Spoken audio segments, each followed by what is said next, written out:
City Press editor Ferial Haffajee joins Polity today to discuss her book, What If There Were No Whites in South Africa?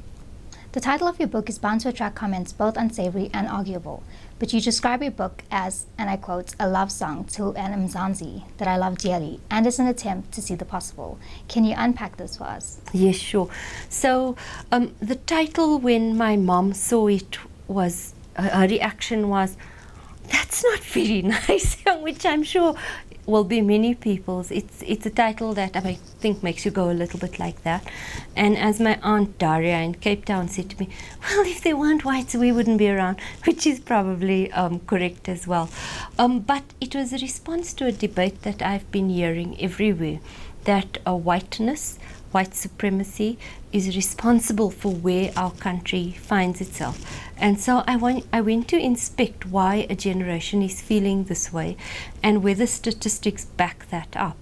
And what it is in the end is a defense of non-racialism, because I think we've left behind the principle and the philosophy of non-racialism and replaced it by something that I find not so resonant with me. So it is a love song to a country I love, and it's a love song to a philosophy that still informs who I am. Many believe that white wealth should be distributed to black people, but you say in your book that even if all the white wealth was taken tomorrow and redistributed to black South Africans, it wouldn't go far. Why is this? Well, I think in our debate I have begun to hear the view that if only there was this pot of white wealth and goodies was redistributed to black people, then all our problems would be solved. And I think it's become a fail-safe and an easy rhetoric. So we did some number crunching, and it's absolutely not true. Not because I don't think there shouldn't be redistribution, or that I don't hear the supports for a wealth tax from everyone, from Thomas Piketty to local economists in South Africa. But the structure of our country means a big black majority, a small white minority. You can just see that those numbers are never going to result in the kind of economic growth and the kind of development that South Africa needs. I think our challenges are much bigger than we care to make them, and it really relies not on wealth redistribution but on wealth creation. We need a much bigger economy, many more middle class black South Africans, so that we can then do things like free fees, better housing, and all the other deliverables of development. You mentioned that eradicating black poverty lies in the hands of black people, not of white people, and that it is the cost and gift of being a black leader. Is this what we see currently happening in South Africa? I guess a lot of what I found is because America and the struggle for civil rights in America was so resonant in South Africa, is that we've imported a lot of the philosophies of the American civil rights movement and forgotten that actually in America blacks are a minority. In South Africa, black people are a majority with with hands on all the key levers of power and influence. So I do think it is about using those properly in order to develop more and more of our people. I do think that where we're headed with our current rhetoric, be it on land and be it on the JSE, results in a false philosophy. Often I feel like we're fooling ourselves and not tackling the really, really hard issues. You mentioned a few times in your book that many people believe the percentage of white people in South Africa is actually higher than it really is. What does this tell you about the perceptions that many black South Africans have in terms of white dominance? I think that our race debate and where we are now is pretty much between black middle class and white middle class people. So it's at the university, it's in the workplace, it's at nightclubs, it's in the gyms, and there people are equal. So there is this contest for power. But if you take a look at the big picture, whites are a declining minority in South Africa, whereas I believe that the debate in many parts of black South Africa sees the white community as much bigger and more powerful than it is, and has created, I believe, a bogey that really is not sustained by the numbers of people and also by any other sets of numbers that we've looked at. You discussed the racism claims that rocked the City Press and about how you learned from that experience. What exactly did you take away from that? I really learned a lot from that experience. I learned that you cannot just dictate non-racialism or diversity. You have to create it. And that I think many of our workplaces are quite Western or Anglo-Saxon, and creating an African feel where the tenets of Ubuntu run quite deep, that's a lot of work. The other thing I learned in research for the whole book is that many black people do desire blacks only or women only spaces in which they can grow and in which they can flourish, and I now completely understand that.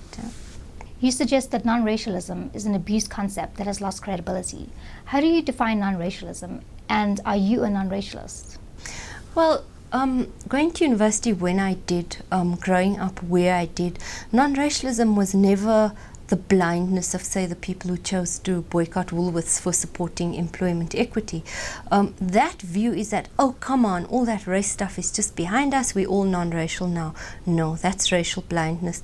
Non-racialism means the hard work of undoing oppression and exploitation and learning eventually to see ourselves as fellow human beings in a situation of equity and of equality. The way I see the concept used today, unfortunately it's been hijacked, and I think it's time to take it back to its pure and good roots. There is a generation that feels apartheid has not gone away, but you disagree.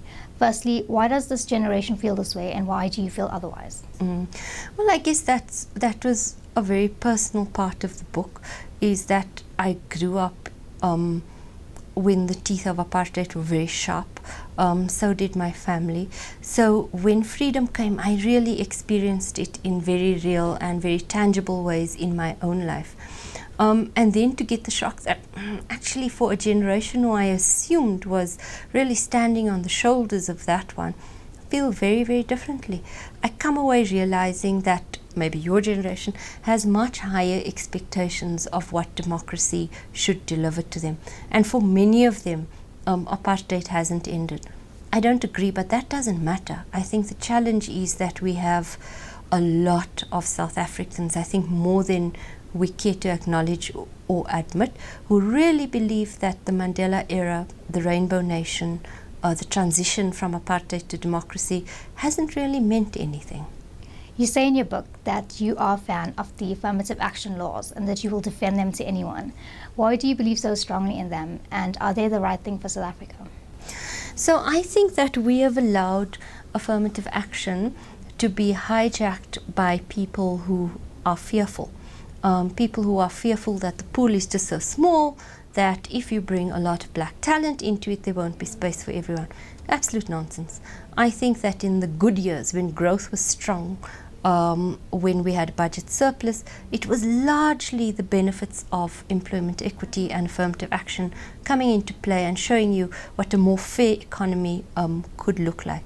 So I do think that it's a concept we need to take back from conservative elements who fight against it all the time and own it. And I find very few people like me who are clear beneficiaries of affirmative action will dare to own it, because I think we've allowed other people to turn it into a bad word.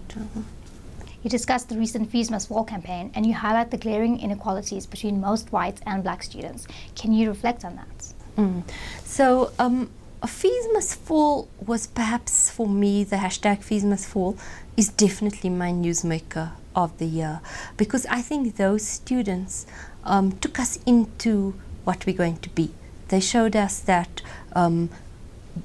mobilized around a single issue for a common good, young people can shift our country and shift our politics. Okay, so terrible things have happened, violence, arson, etc. Those, I think, were unfortunate circumstances out of what is a very, very, for me, exciting movement, where we question the shibboleths that we've inherited. Obviously, it leaves massive questions in my mind, like who runs WITS now? Do vice-chancellors have any power? Where's going to be the next big wave, this movement of young people? Exciting times. Mandela was known to reconcile people of different races. More recently, people have been critical of this type of reconciliation. How do you think Mandela's reputation will survive in the long run in South Africa? Well, I held a number of roundtables that informed the book, and what's clear to me is, as we saw at his funeral some years ago and when he died at his home, people revere our founding father. I don't think you'll find anybody who doesn't, or very few people who don't. But what I found is completely, what they do discount is his politics of reconciliation and of reaching across. They feel that that wasn't right for the time, and that whites, sorry to say, haven't really delivered the goodies from that. I want to be part of those people who defend his legacy and believe that it's our duty as a next generation and as your generation to take forward what that means. And my book is very much an attempt to rethink what non-racialism might mean. I'm very interested in Professor Xolela Mangu's views that what we need is an anti-racist movement along with a reappreciation and redefinition of non-racialism. You say you often come across the idea that black people are in office but not in power. Can you explain this? Yes, sure. So the variations of what I've heard is that black people are a numerical majority but a cultural minority, that black people enjoy office but not authority and power, and that really came up everywhere. I think that politically and culturally I certainly cannot see that. So I live in Joburg, there's a black mayor, a black premier, and in South Africa, a black president. Those are symbols of black power and authority. The state is massive. The state spends 500 billion a year on a budget that's now over $1 trillion. That's real fiscal power. Where I think people are talking about is in the corporate sector. We're sorry to say the change really hasn't happened. Ownership of the national economy, I think eventually for us to be happy and safe in our socks, that ownership has to reflect better the country that it lives in. That was City Press editor Ferial Haffajee discussing her book, What If There Were No Whites in South Africa?